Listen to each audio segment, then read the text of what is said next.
Hello, welcome back to Arya Sharma's blog. So आज हम आए हैं गर्जिया मंदिर में। स्पेशली यहाँ हम आए हैं डुगू का मुंडन करने के लिए।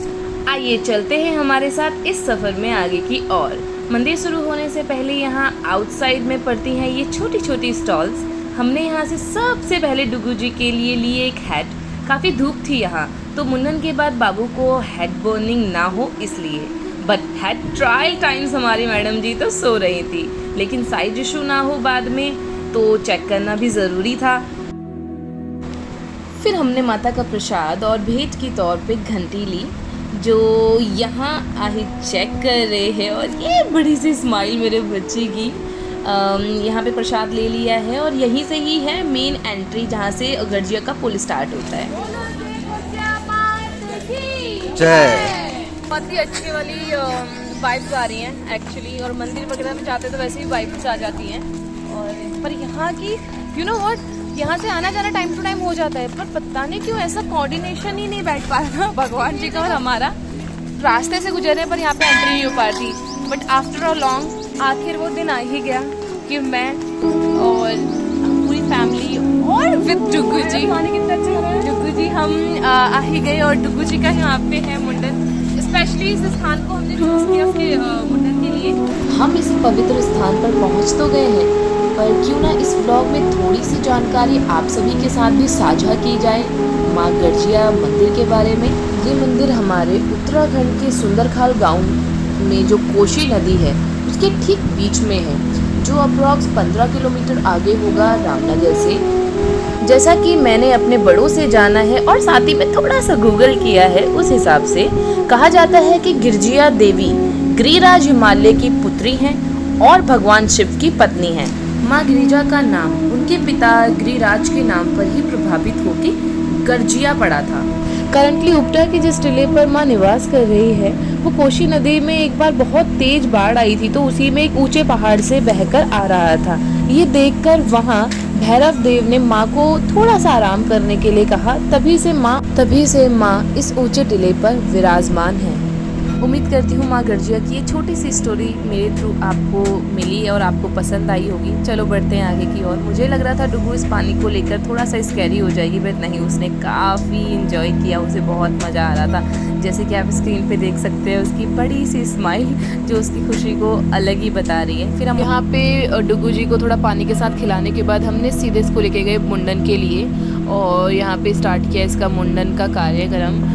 टू बी वेरी ऑनेस्ट, ये कभी इतना रोती ही नहीं है, बट मेरे लिए आज बहुत ज़्यादा डिफ़िकल्ट टास्क हो गया था इसको अच्छे से होल्ड करके रखना, बिकॉज़ इसके सर पे चल रही थी ब्लेड, और तो डर भी था कि कहीं उसको कोई चोट वगैरह ना आ जाए। और ये काफ़ी रो रही थी, मतलब बहुत ही ज़्यादा रो रही थी। वो भी काफ़ी रो रही थी, जिसे देखकर मुझे भी रोना आ गया था, और मुझे अच्छे से इसको होल्ड करके रखना पड़ रहा था। फिर बीच में मैंने थोड़ा सा गैप लेने को कहा और डुगू को थोड़ा सा पानी दिया ताकि वो अच्छा फील करे। फिर दोबारा कंटिन्यू किया। ये थी सारे जो डुगू के बाद हम उतार रहे थे, उसको एक थाली में हमने रखा था। आप लोगों ने भी कभी ना कभी अपने बच्चों का मुंडन कराया होगा या किसी का होते हुए देखा होगा। मुझे मेरे साथ कमेंट सेक्शन में ज़रूर शेयर करें कि आपका एक्सपीरियंस कैसा था, बिकॉज़ मेरा थोड़ा सा बैड था। मैं किसी को भी इतना रोते हुए नहीं देख पाती, और ये तो मेरी डुगू जी थी जो इतना रो रही थी और मुझसे कंट्रोल ही नहीं हुआ, और मैंने भी साथ में रोना शुरू कर दिया था। मतलब ऐसा हो गया था कि डुगू जी के साथ साथ मुझे भी कहा जा रहा था कि अरे तू क्यों रो रही है, तू तो चुप हो एटलीस्ट थोड़ा। अरे मेरा बच्चा बहुत। जैसे ही मुंडन कंप्लीट हुआ, हम डुगू जी को डायरेक्ट लेके गए बात कराने, ताकि उसको बाथिंग भी हो जाएगी और उसके जो हेयर्स थे सारे वो विसर्जित भी कर देंगे।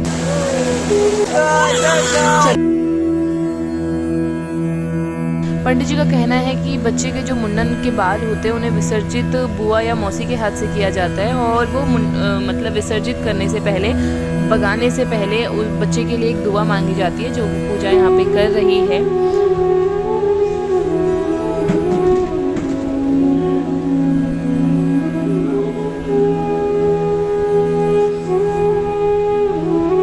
और यहाँ ये सारे बाल हो चुके हैं, हो गए हैं, होने जा रहे हैं विसर्जित। इसके बाद हमने थोड़ा सा पानी को एंजॉय किया। हम सब पानी के अंदर जा चुके थे और लाइक हाथ मुंह धोने के लिए, थोड़ा उस ठंडक को फील करने के लिए। आहिद तो पहले ही जाके उसमें लेट चुके थे पानी में। तन्नू पूजा ने भी काफ़ी एक्सप्लोर किया अपने जीजू के साथ पानी वानी। जैसे यहाँ पे हमने ख़त्म किया तो हम सीधे दर्शन करने के लिए मंदिर में चले गए। माता काफ़ी ऊंचे स्थान पर विराजमान है, तो उनके दर्शन के लिए हमें सीढ़ियाँ चढ़ के जाना पड़ता है काफ़ी ऊपर तक। तो ये उनका स्टार्टिंग पॉइंट है सीढ़ियों का। ये डुगू जी बस यहाँ पे ये चुनिया छू रही है। इस चुन्नी के बारे में बता दूँ, लोगों के मन में कोई भी इच्छा होती है या कोई मुराद होती है तो वो लोग यहाँ पे उस विश को मांगते हुए ये चुनिया यहाँ पे बांध देते हैं। जैसे कि आप देख सकते हैं कितनी सारी चुनियाँ यहाँ पे बंधी हुई हैं। मतलब इतना मान्यता है इस मंदिर की, लोगों ने अपनी इतनी सारी मुरादें और इच्छाएं यहाँ पे बांधी हुई हैं। अभी हम यहाँ पे क्यू में लगे हुए हैं, इतनी लंबी लाइन थी कि क्या ही बताएं। तो तब तक हमने सोचा कि क्यों ना डुगू जी की कुछ एक्टिविटीज़ को यहाँ पे कैप्चर कर लिया जाए। जैसे कि आप देख ही सकते हैं कि वो यहाँ पे भी कुछ ना कुछ कर ही जा रही है। ये थोड़ा सा पापा की टोपी थी उसके साथ खेल रही है, थोड़ा पापा के साथ खेल रही है।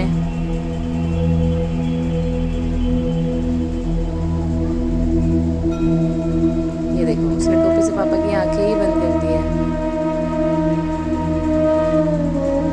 ऊपर की ओर बढ़ते हुए एंट्री करी घंटी को बजाते हुए, जिसे सुनकर डुगू बहुत डर गई थी क्योंकि बहुत तेज साउंड आ रहा था उसका। शी वाज लाइक कि ये क्या है, और वो डर गई थी उससे ज़्यादा।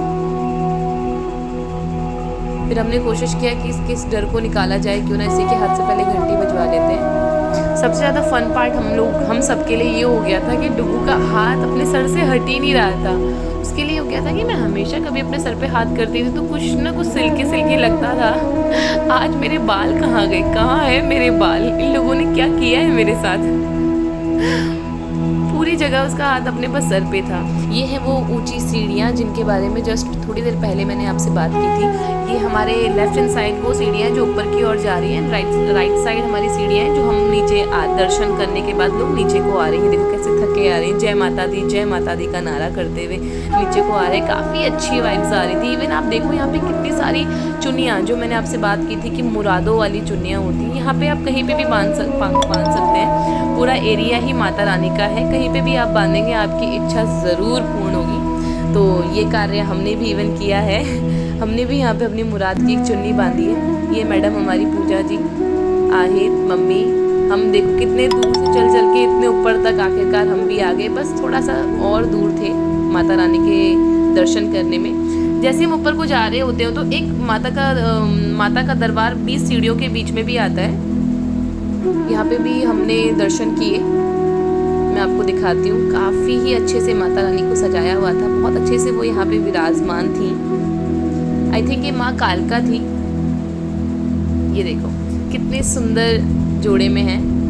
यहाँ से बस हम ऊपर को जाते हुए थोड़ा सा जयकारा लगाते हुए जा रहे थे। ये थे पंडित जी जिन्होंने हमें तिलक किया।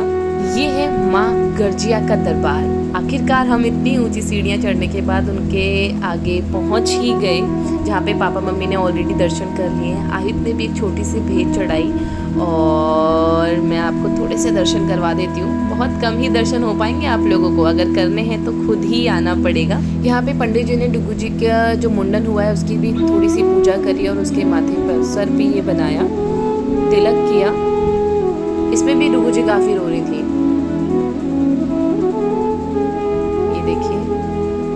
बाकी लोग आगे बढ़ते ही जा रहे थे दर्शन करने के लिए। फिर माता का जयकारा लगाते हुए बोलो साचे दरबार की जय कहकर माता के चारों ओर हमने चक्कर लगाए और जयकारा करते रहे। फिर हमने यहाँ पे दर्शन किए माता के, जो है हमारी माँ गर्जिया देवी। जैसे कि आप देख सकते हैं यहाँ पे पापा मम्मी मम्मी थोड़ा सा इमोशनल हो गई थी माँ के दरबार में आके। कोई भी हो जाएगा, इवन मैं भी हो गई थी। फिर आहिद ने और मैंने अपनी जो मेन चुन्नी थी वो माँ के जस्ट मेन दरबार पे जो ऊपर चक्कर लगाते हैं वहीं पे ही बांधी। छोटी सी इच्छा मैंने भी प्रकट की है माँ के आगे और मुझे पूरा विश्वास है कि वो पूरी ही होगी। आहिद बांध रहे हैं, यहाँ पे हमारी चुन्नी हमने बांध दी है और ये है मेन माता का दरबार। यहाँ पे मैंने डुगू जी को भी आशीर्वाद दिलवाया, माँ का खुद भी लिया और फिर पंडित जी ने मुझे प्रसाद के तौर पे लड्डू दिए। देन उसके बाद हम बड़े शिव जी के मंदिर की ओर तो फ़िलहाल हम नीचे आ रहे हैं। जैसे ये तन्नू, मम्मी और पापा को आप देख सकते हो। काफ़ी पीस था यहाँ पे, काफ़ी खुश थे हम सभी कि माँ के दरबार आए, उनके दर्शन किए पूरी फैमिली के साथ। पापा सबको बोल रहे हैं भाई जयकारा लगाते लगाते जाओ। काफ़ी हैप्पी फीलिंग थी। जयकारा शेरा वालिदा बोल साचे दरबार की जय। फिर ये था हमारे शिवजी जी का मंदिर, जिसमें एक गुफा सी बनी हुई थी। उसके अंदर एंट्री करने के बाद आपको दर्शन मिलते हैं। वहाँ पंडित जी ऑलरेडी बैठे हुए थे, जैसे कि आप देख सकते हैं। हमने यहाँ पे दर्शन किए, पंडित जी ने आशीर्वाद दिया डुगू को।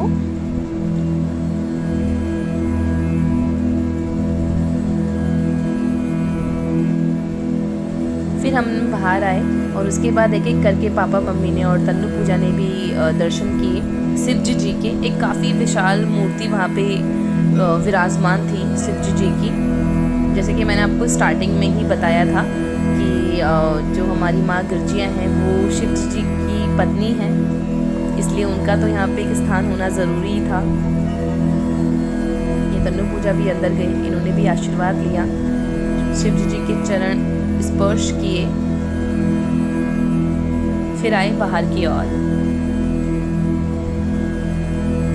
बाहर यहाँ पे भी काली चुन्नियाँ बांधी हुई थी। टू बी वेरी ऑनेस्ट, इस काली चुन्नी का तो मुझे उतना पता नहीं है, बट जब हम प्रसाद लेते हैं तो प्रसाद के साथ ही गर्जिया के दर्शन करते ही हम बड़े भैरव देव के मंदिर की ओर, जैसे कि आप जानते हैं कि माता के दर्शन भैरव देव के दर्शन के बिना ये नदी पार करके, और ये हम आधी नदी तक पहुंच चुकी थी। जैसे मैं आधे पानी में चली गई तब पता चला कि साइड में एक पुलिया भी है, तो सभी लोग उस पुलिया से गए, नदी पार करके गई। एक काफ़ी अच्छा व्यू था यहाँ पे एक्सप्लोर करने के लिए, कोई अगर फर्स्ट टाइम आ रहा है। इवन शादी के बाद मैं फर्स्ट टाइम ही वहाँ गर्जिया के यहाँ गई थी। और ये डुगू तो कभी किसी की गोदी तो कभी किसी की गोदी, अभी ये अपनी मौसी की गोदी में है, मासी की गोदी में है। बहुत ही शानदार नज़ारा है यहाँ का। हम भैरव मंदिर में आए हैं, जब भी हम यहाँ पे आते हैं मंदिर में माता रानी के, तो साथ में भैरव बाबा का मंदिर का बनाया जाता है और थोड़ा दूर बनाया जाता है, तो बस हम वहीं आए हैं मंदिर। जैसे कि आप सभी जानते हैं, कितना भी विशाल मंदिर क्यों ना हो, वहाँ पे बाकी सभी भगवान जियों का भी दरबार होते हैं। तो जैसे ही हम भैरव देव के स्थान की ओर चले, तो बीच में जितने भी भगवान जी के दरबार आए, हर जगह हमने माथा टेका, प्रसाद लिया, थोड़ी सी दक्षिणा या भेंट अर्पित की। यहाँ पे पूजा ने भी आशीर्वाद लिया, तिलक करवाया पंडित जी से। फिर हम बढ़े आगे की ओर, भैरव देव की ओर। और ये है वो भैरव देव का मंदिर, जहाँ पे मांस खिचड़ी का बेसिकली भेंट दी जाती है, जो कि हमने भी दी। और इधर साइड से माँ गर्जिया देवी का स्थान देखिए कैसा दिख रहा है। इवन मेन जो पुलिया है वो ऐसी दिख रही है। पहले यहाँ पे काफ़ी पानी हुआ करता था, अब तो खैर उतना है नहीं। जैसे ही हम यहाँ से बैक करने लगे, मतलब बाहर को जाने लगे, तो डुगू को आई थॉट की प्यास लग गई थी। उसे मैंने अपने हाथों से ही पानी पिलाया, बॉटल थी नहीं हमारे पास राइट नाउ।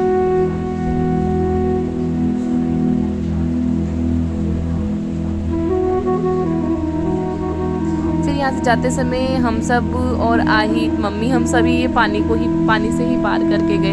जरा इनको देखो कैसे जाते हैं ये लोग।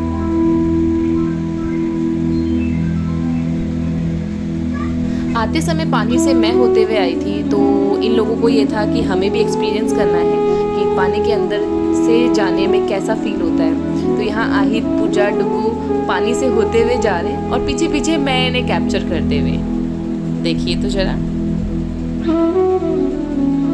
थोड़ा सा गिरते हुए, थोड़ा सा लुढ़कते हुए, इधर उधर होते हुए आखिरकार इन्होंने इस नदी को कर ही लिया पार। तो हमने सारे जो भी हमें दर्शन करने थे हमने कर लिए माता रानी की। बहुत अच्छी फीलिंग आ रही है उसके दर्शन करने के बाद।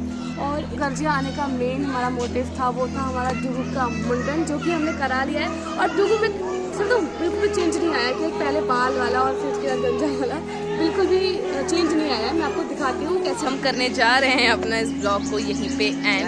और इस आपको ये ब्लॉग पसंद आया हो तो please like, share and comment and subscribe my channel Arya Sharma's blog. Thank you for watching.